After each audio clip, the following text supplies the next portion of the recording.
안녕하세요. 오늘도 권 박사와 함께 이야기를 이어가 보도록 하겠습니다. 오늘은 그 썸네일에서 보여드린 것처럼 우울증에 잘 걸리는 사람들에 대해서 알아볼 텐데요. 사실 우울증에 잘 걸린다라기보다는 좀 우울증에 좀 취약한 어떤 그런 스타일들은 어떤 사람이 있겠느냐, 그런 부분들을 알아보는 시간이라고 생각하시면 되겠습니다.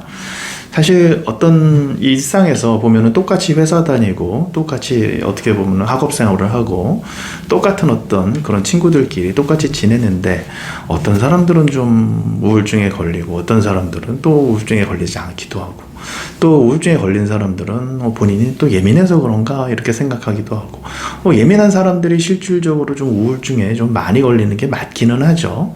근데 그 이상의 무언가가 있을까 그렇게 좀 고민을 해볼 수도 있는데 오늘은 그런 부분에 대해서 이야기를 해보도록 하겠습니다. 일단 제일 가장 기본이 되는 부분은요, 부모님과의 관계입니다. 일단 부모님과의 관계가 좀 살갑지 않을 때, 이제 그럴 때가 이제 좀 그런 우울증이 좀 잘 걸릴 수 있는, 어떻게 보면 우울증에 취약할 수 있는 어떤 그런 체질이 어떻게 보면 만들어지는 시작점이라고 할 수 있는데요. 그런 부모님과의 어떤 그런 애착관계, 어려운 말로 말하면 애착관계 형성에 문제가 있거나 좀 둥글둥글하게 좋게 말하면 부모님과 그렇게 관계가 살갑지가 않거나 뭐 이럴 때, 그리고 두 번째는 이제 그런 사람들 이거나 또는 그런 사람들이 아니더라도 어떻게 보면 인생을 살면서 굳이 겪지 않아도 될 그런 스트레스를 겪게 되는 사람들, 예를 들면은 뭐 부모님의 폭력 또는 친구들의 폭력 또는 여자분들 같은 경우에는 성추행이나 성폭행 같은 일들, 이런 일들은 사실은 겪지 않아도 될 일이거든요. 겪지 않아도 될 일인데 인생에서 이러한 일을 겪은 사람들은 그런 게 큰 트라우마가 되고 그 트라우마와 관계된 어떤 그런 감정들이 좋은 감정이겠습니까? 아무래도 안 좋은 감정들일 가능성이 크죠. 무력하고 무기력하고 어떻게 보면 좌절감을 느끼고 분노를 느끼고 또 그런 부분들에 대해서 적절하게 표현을 못하니까 그런 부분들이 본인을 향하게 돼서 우울해지게 되고, 이런 어떤 부정적인 감정 형성에 큰 영향을 주는 어떤 그런 인생의 이슈들을 만난 사람들도 역시 우울증에 취약해지게 됩니다. 그러면 첫 번째로 부모님과의 관계에 그렇게 살갑지 못할 때 어떤 부분들이 있는지를 알아볼게요. 일단 부모님과의 어려운 말로 아까 말씀드린 것처럼 애착관계 형성에 어려움이 있다라고 얘기를 할 수가 있는데요. 그 원인은 사실은 아이와 엄마 팩터를 같이 생각합니다. 예를 들면 엄마라고만 말씀드려서 좀 그렇긴 한데 이제 부모님과 아이의 팩터를 같이 생각하게 합니다. 왜냐면 아이들 중에도 정말 까다로운 애들이 있을 수 있어요. 저희는 이제 difficult baby라고 얘기를 하는데 정말 시도 때도 없이 보채고, 쉽게 말하면 일반적인 어떤 부모님으로서는 정말 얘를 어떻게 줘야 될까 이렇게 굉장히 안 그래도 미숙한 부모들인데, 왜냐면 20대에 이제 아이를 낳아서 그 부모들이라고 아이를 낳기 전에는 그냥 일반 어떻게 보면 싱글의 생활을 했던 사람들인데 결혼을 해서 애를 낳았어요. 그런데 그 애가 너무 까다로워. 잠도 잘 자지 못하고 맨날 응애응애 보채는데 뭐 밥을 줘도 뭐 젖을 줘도 울고 뭐 목욕을 시켜줘도 울고 뭐 옷을 입혀줘도 울고 뭐 도닥거려도 울고, 그럼 굉장히 낭패스럽죠. 이제 그런 경우도 있을 수가 있기 때문에 뭐 아이의 요소도 있겠지만, 또 하나는 아이가 이렇게 적당하게, 쉽게 말하면 아이가 순한 아이야. 순한 아이여도 엄마랑 타이밍이 안 맞을 때가 있어요. 아이 입장에서는 배고파서 응애 오는데 엄마 입장에서는 엄마가 젖을 안 주는 사람은 아니고 음식을 안 주는 사람은 아닌데 엄마가 그때 잠깐 바빠. 그러면 아이고 뭐 좀 이것 좀 해놓고 바로 가서 젖 줄게 뭐 이렇게 얘기를 한다 하더라도 아이의 입장에서는 그런 부분들이 전혀 이해가 되지 않겠죠. 그렇게 되게 되면 아이 같은 경우에는 그런 부분에 대한 어떤 좌절감, 그리고 엄마의 어떤 그런 부분에 대한 어떤 결핍, 이런 결핍과 좌절감이라는 어떤 그런 감정 회로들이 이제 어떻게 보면 아이의 그 어린 두뇌에 이제 만들어지게 됩니다. 거기에 이제 하물며 정상적인 어떤 그런 상식적인 양육을 해주시는 분들도 계시지만, 그 중에는 좀 미숙한 부모님들도 많이 계세요. 간혹가다하게 옛말에 보면 철이 없는 사람들 보고 쟤는 결혼시켜야 돼, 결혼시켜서 애 낳으면 철들어, 이렇게 어른들이 어른들이 얘기를 하면서 정말로 철이 없는 사람들을 결혼시키는 경우들도 옛날엔 참 많았어요. 물론 지금은 그런 경우가 많이 없습니다만, 그렇게 미숙한 사람이 결혼을 해서 아이를 낳았을 때 과연 아이를 낳은 것만으로도 그 사람이 철이 드느냐? 안 그렇습니다. 아이 낳는다고 철을 드는 게 아니라 철이 들게끔 어떻게 보면은 그런 그냥 상식적인 과정에 있는 사람들이 결혼을 하고 또 아이를 낳으면서 점점 성장을 하게 되는 거지, 철이 없었던 사람이 단지 아이를 낳았기 때문에 철이 드는 건 아니에요. 뭐 집에 피아노부터 사놓으면 뭐 그 사람이 피아니스트가 되는 건 아니잖아요. 마찬가지로 그런 어떤 미숙한 양육에 의해서도 역시 아이가 어떤 그런 애정에 대한 갈증과 어떻게 보면 결핍, 그리고 그런 부분들이 채워지지 않는 부분들에 대한 어떤 그런 좌절감을 겪고 자라게 되는데요. 그런 경우에 이제 아이들은 자신도 모르게 무언가가 충족되지 않았을 때 그런 갈증을 느끼는 어떤 그런 인생의 사건들, 또는 뭔가 자기가 뭔가를 했을 때 뭔가 실망스럽고 만족하지 못했을 때 어떤 그런 좌절감들, 그런 부분들을 다른 사람들보다는 좀 더 예민하고 좀 더 이렇게 크게 느끼는 어떤 그러한 체질을 갖추게 될 확률이 큽니다. 그러면은 아무래도 사회생활, 어떻게 보면 아이들의 사회생활은 어린이집부터 이제 시작을 하겠죠. 어린이집도 그렇고, 뭐 초등학교, 중학교, 고등학교, 대학교, 나중에 직장생활, 결혼생활, 뭐 이런 생활들을 할 때 물론 만족스럽고 어떻게 보면은 성취감도 느끼고 그런 인생의 일들도 많겠지만, 사실은 그런 인생의 일들보다는 어떤 결핍을 이해를 해가고, 그리고 뭔가 내가 좌절을 하는 부분들에서 극복을 해가고, 그러면서 인생을 성장시켜야 되는 어떤 그런 일들이 사실은 훨씬 더 많거든요. 그러다 보니까는 문제는 안 좋은 일에서 데미지는 다른 사람들보다 더 받고, 좋은 일에서의 어떤 그런 아까 말한 만족과 성취감은 다른 사람들하고 비슷하게 받고, 그러면 인생이 정말로 잘 풀려주지 않는다면, 그 사람의 어떤 인생이 그냥 탄탄대로야, 그냥 순탄하게 풀려, 그렇게 풀리지만 않는다면 이 사람은 다른 사람들보다 좀 그런 부정적인 감정을 좀 더 쉽게 느끼는 사람이 됩니다. 제가 감정 다스리기 편에서도 말씀을 드렸지만, 인간은 감정을 통해서 세상을 경험합니다. 그리고 어떻게 보면 감정 경험이 곧 본인의 인생이에요. 그런데 그런 어떤 좌절감과 어떤 결핍, 이런 부분이 주된 감정으로 아주 뿌리 깊게 나도 모르는 어떤 그런 무의식 속에 자리 잡고, 그런 부분들로 세상을 보고 어떻게 보면 세상을 경험하고, 그렇게 하게 되면 자기도 모르게 좀 더 부정적인 어떤 그런 색깔을 띤 어떤 인생관이라든지 가치관을 갖게 될 확률이 크겠죠. 그리고 세상을 안 좋게 보는, 쉽게 말하면 어떻게 보면 좀 안 좋은, 비관적이고 좀 부정적으로 보는 어떤 그런 시각들이 많이 이렇게 발달을 해서 인간에 대한 부분도 그렇게 보고, 사회에 대한 부분도 그렇게 보고, 뭐 가족에 대한 부분도 그렇게 보고, 그러면서 나는 그냥 좀 우울한 성격인 것 같아. 나는 그냥 좀 뭔가 좀 시니컬하고 좀 약간 좀 나는 좀 어두운 쪽을 좀 봐.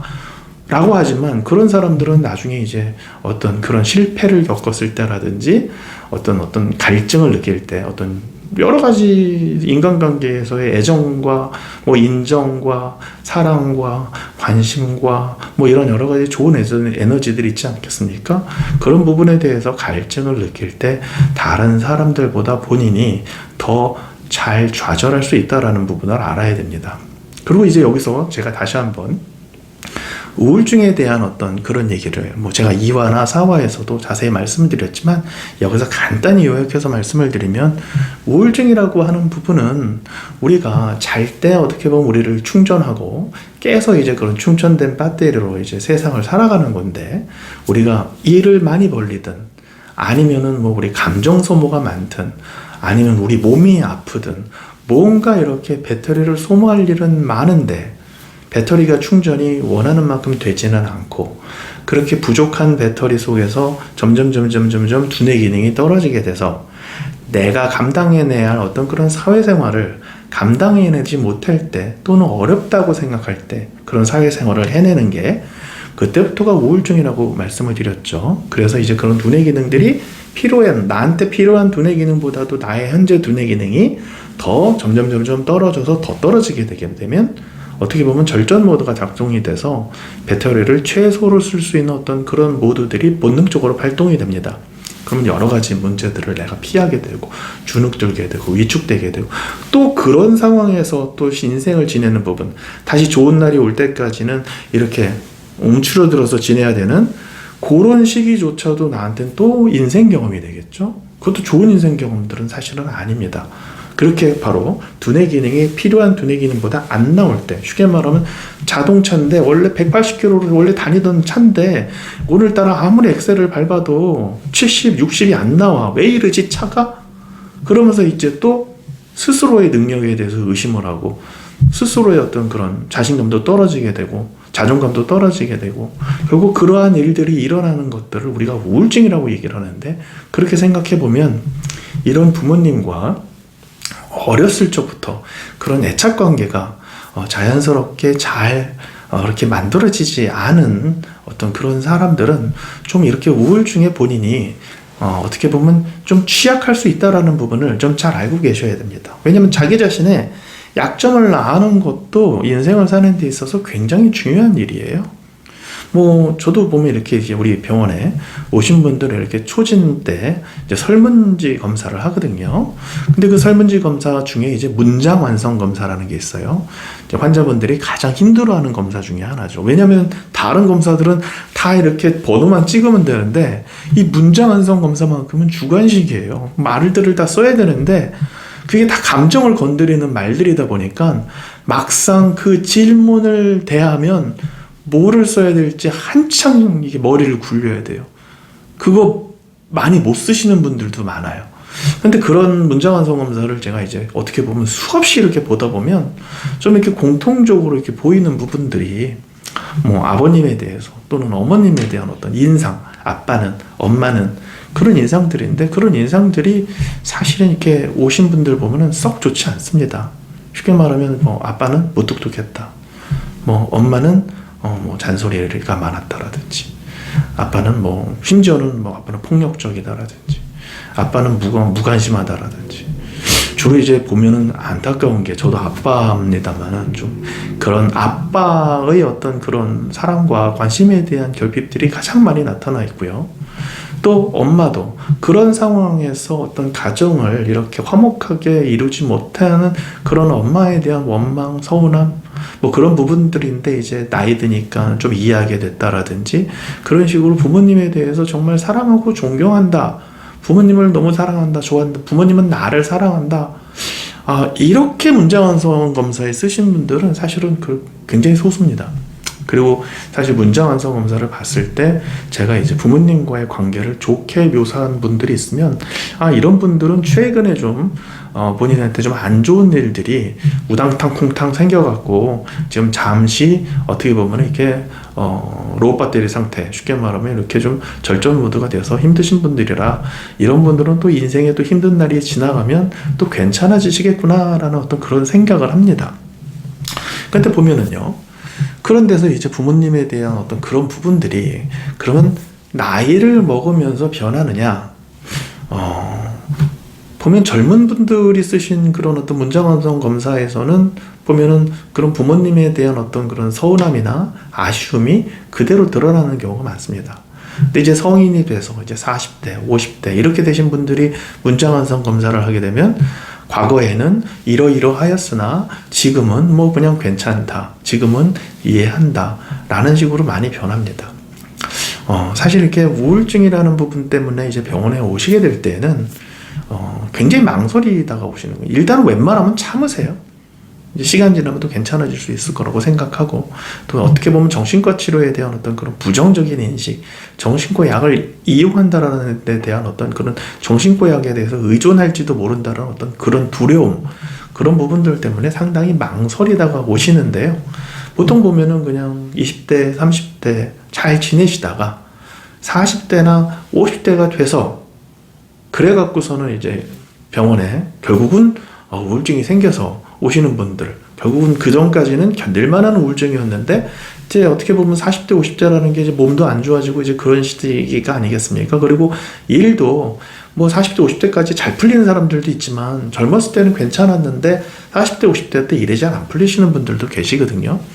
그러다 보니까 이렇게 그때 이렇게 오시게 되는 분들은 사실 부모님과의 그런 애착이 어떤 의미에서는 이 정도는 뭐 정신과 입장에서는 그냥 평타로 봐줘야 되지 않나 싶을 정도로 그냥 지금은 괜찮다라는 얘기를 하시는 분들이 그래도 반은 넘어가시지만 그래도 부모님과 관계가 어렸을 때는 안 좋았다는 얘기를 하시는 분들이 참 많으세요. 그리고 10대나 20대 같은 경우에는 뭐 아직까지 부모님의 어떤 그런 입장을 이해하고 뭐 그럴 수 있는 시간들이 뭐 없었고 그럴 수도 있겠지만 사실 압도적입니다. 부모님에 대한 어떤 그런 원망과 어떤 아쉬움, 서운함 그런 것들이 그대로 묻어나요.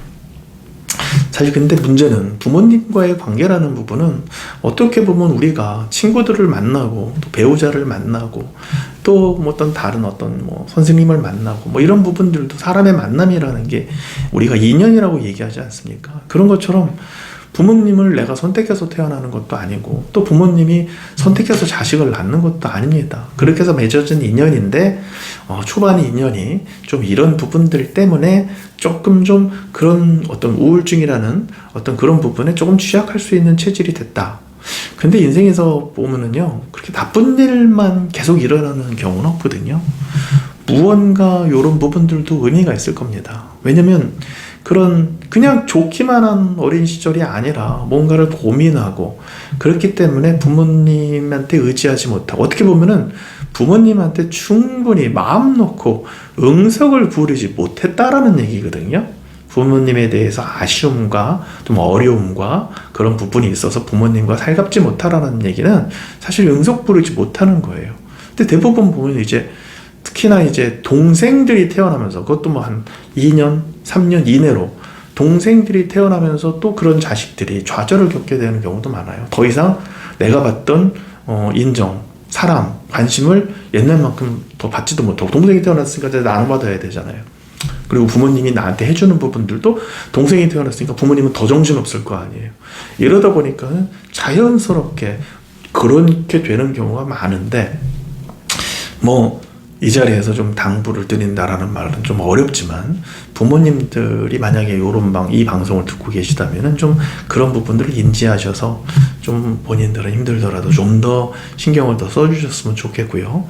또 어떻게 보면 자식이 되는 입장에서는 부모님들도 사실 똑같은 사람이거든요. 한정된 에너지를 갖고 어떻게든 그걸로 이렇게 결혼 생활도 하고 직장 생활도 하고 또 자기 자신의 부모님도 모셔야 되고 자식도 키워야 되고 그런 상황들이다 보니까 부모님들도 여유가 없을 수가 있어요. 그렇기 때문에 사실 자식이 이렇게 우울증 10대 20대가 이렇게 우울증이 있어서 병원에 왔을 때 보면은 그런 부모님들은 그러면은 뭐 아무렇지도 않느냐, 자식만 피해자냐, 그렇지는 않습니다. 그렇게 부모님과 자식 간이 살갑지 않았을 때 보면은 부모님들도 보면은 그런 여유가 없는 경우가 많아요. 어떻게 보면 마음의 여유가 없었기 때문에 베풀지도 못했겠죠. 그런 경우가 많기 때문에 보통 그런 경우에 이제 병원에 오셔서 같이 좀 어떻게 보면 치료 세팅에 들어오셔서 가족이 전반적으로 좀 마음이 편해지고 좀 이렇게 세상을 다른 감정으로도 볼 수 있구나, 이런 어떤 경험들을 하고 또 그런 인생의 시간들이 또 하루, 이틀, 한 달, 1년, 5년 이렇게 쌓이다 보면은 가족관계도 변하고 인생관도 변하고 가치관도 변하는 그런 변화를 볼 수 있습니다. 그리고 이제 두 번째, 그렇게 해서 그런 어떤 결핍이라든지 좌절감에 대해서 굉장히 예민해졌어. 그러니까 상처를 다른 사람들보다 더 크게 받을 수 있어. 그런데 살면서 그런 결핍과 좌절을 느낄 만한 일들이 생겨. 특히나 안 생겨도 될 나쁜 일인데 생겨. 예를 들면 왕따를 당한다든지 학교 폭력을 당한다든지 뭐 이런 경우. 이건 사실 경험하지 않아도 될 인생의 사건이거든요. 근데 그런 일이 하필이면 이런 부모님과의 어떤 그런 애착이 좋지 못했던 친구들한테 나타나게 되면은 데미지가 정말 큽니다.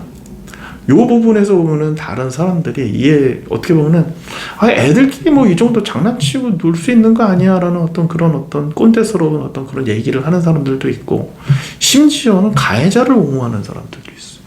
뭐 그럴 수도 있을 것 같다 뭐 이런 식으로. 아니죠.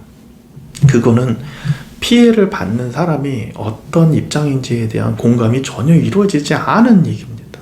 아까 말한 것처럼 사람마다 자기가 예민한 부분들은 좀 다르거든요. 특히나 이런 결핍과 좌절감에 굉장히 예민했던 친구들은 그런 인생 사건들에 대해서 되게 취약해요. 그러면 약한 게 문제냐? 아닙니다. 그럼 알레르기는요? 어떤 사람은 복숭아에 알레르기 있고, 어떤 사람은 땅콩에 알레르기 있고, 어떤 사람은 뭐 키위에 알레르기 있고. 그래서 우리 식단에 보면은 땅콩 들어간 거, 뭐 이거는 뭐 땅콩이랑 같은 뭐 생산 라인 이런 얘기들이 있잖아요. 그런 부분들은 왜 그거는 약한 사람들을 보호를 해주는 게 그건 당연한 거고 이건 아닙니까? 마찬가지죠. 사람마다 자기가 취약한 부분은 다 달라요. 그 사람과 내가 다를 뿐이지 내가 또 취약한 부분은 또 따로 있습니다.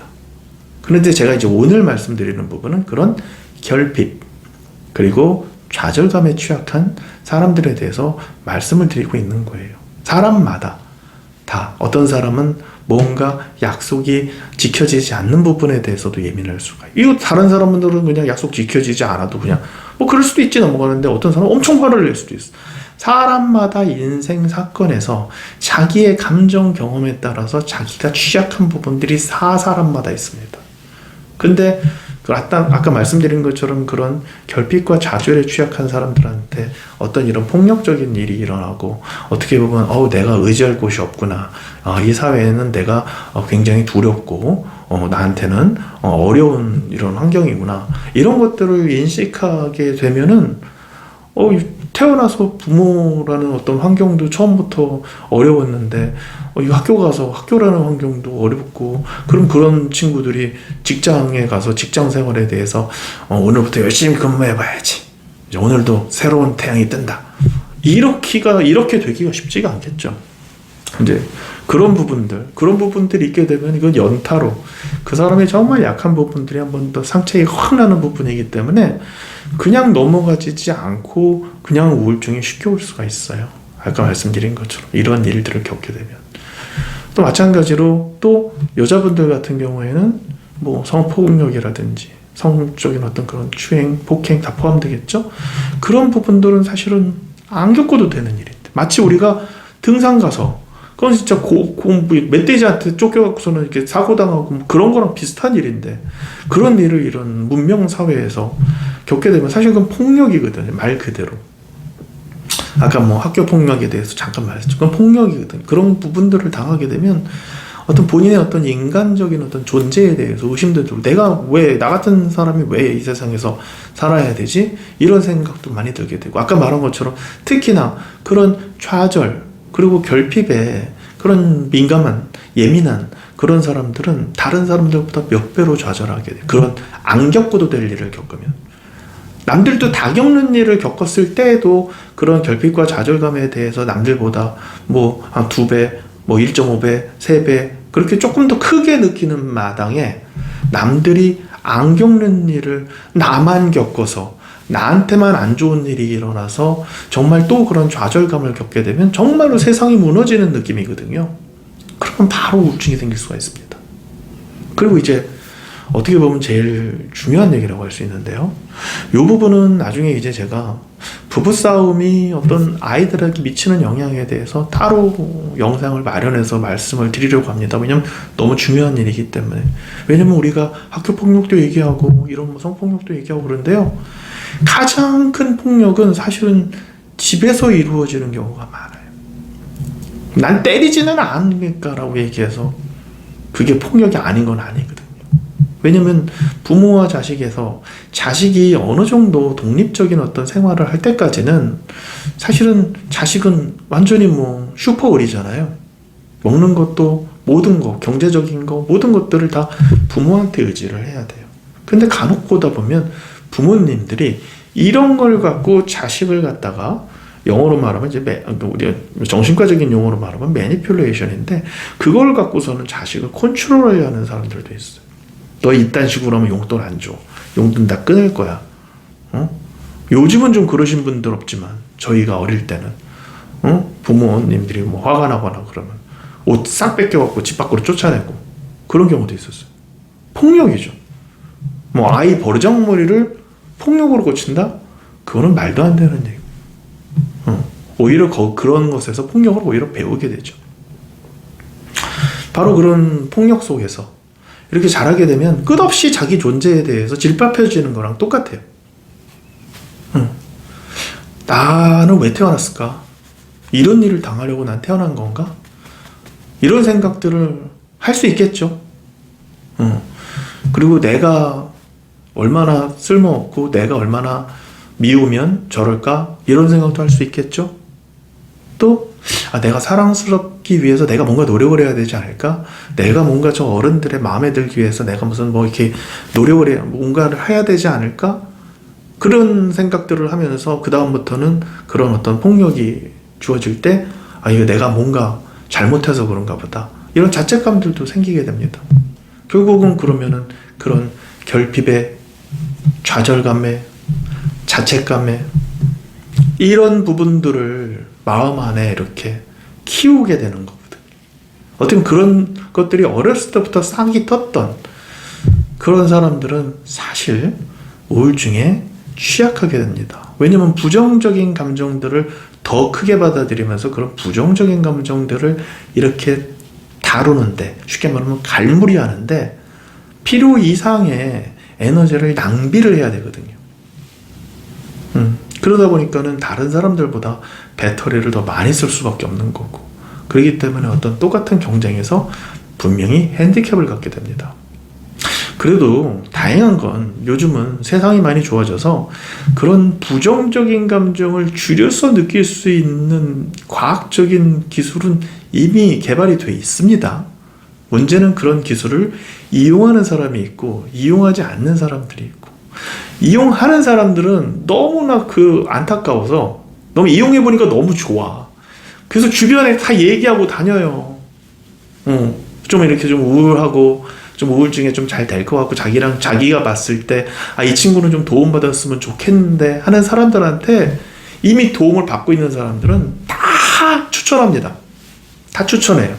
근데 제가 전에 말씀드렸던 것처럼 이런 사회의 어떤 그런 부정적인 인식, 정말 오래전부터 만들어진, 어떻게 보면은 정신과를 과학이라고 부를 수 없는 그런 시절부터 만들어진 어떤 좀 이렇게 호러스럽고 뭔가 기괴하고 뭔가 사람들한테 입장에 사회에서는 좀 이렇게 좀 뭔가 이렇게 격리시키고 터부시해야 될 것 같고, 어떤 이런 문화가 만들어낸 그런 인식들 때문에 아직도 많은 분들이 자기의 인생을 더 밝고 더 건강하고 더 행복한 방향으로 개선할 수 있음에도 지금 그 기회를 놓치고 계시는 분들이 많습니다. 그래서 이 영상을 보시는 분들은 하루라도 빨리, 만약에 그런 본인이 우울증에 대해서 좀 취약하고 조금 더 그렇기 때문에 우울증에 대해서 약하게라도 걸리고, 어떻게 보면 내가 지금 아까 말씀드린 것처럼 두뇌 기능이 좀 이렇게 간당간당해서 지금 내가 해야 되는 일들을 예전 같지 않게 잘 못하고 있다. 쉽게 보면 180km로 달릴 수 있는 차인데 이상하게 엑셀을 밟아도 이게 원래는 120까지 올라갔어야 될 차인데 60, 70밖에 안 나. 있던 어떤 답답함이라든지 내가 왜 이러지? 이런 걸 느끼시는 분들은 주저 마시고 이젠 과학의 시대입니다. 주저 마시고 마치 눈부실 때 우리 선글라스 끼듯이 안 좋은 감정은 필터링해서 경험할 수 있는 어떤 그런 기술적인 도움이 있으니까 주저 마시고 주변에 전문가를 꼭 찾으셔야 됩니다. 이미 전문가를 찾으셔서 이미 진료를 받고 계신 분들도 궁극적으로는 좀 이렇게 긴 자기 자신의 어떤 그런, 이미 과거는 바꿀 수 없으니까 이 과거를 갖다가 압도할 만큼 이제는 좋은 경험을 나한테 입력을 시킨다. 이제 좋은 경험들을 내 과거로 채운다. 이런 생각으로 치료에 대해서 의지를 가져주셨으면 정말 좋은 일들이 일어날 거라고 저는 생각을 합니다. 나중에 제가 부부싸움이 자식한테 미치는 영향과 그리고 정신과 치료의 의미라든지 정신과 치료는 향후에 이제 어떤 식으로 발전될 것이라든지 이런 부분에 대해서는 따로 영상을 만들어서 또 이렇게 자세히 설명드리도록 하겠습니다. 오늘 영상은 여기까지 하기로 하겠습니다. 혹시 궁금하신 부분이 있으면 언제든지 댓글로 남겨주십시오. 예, 안녕히 계세요.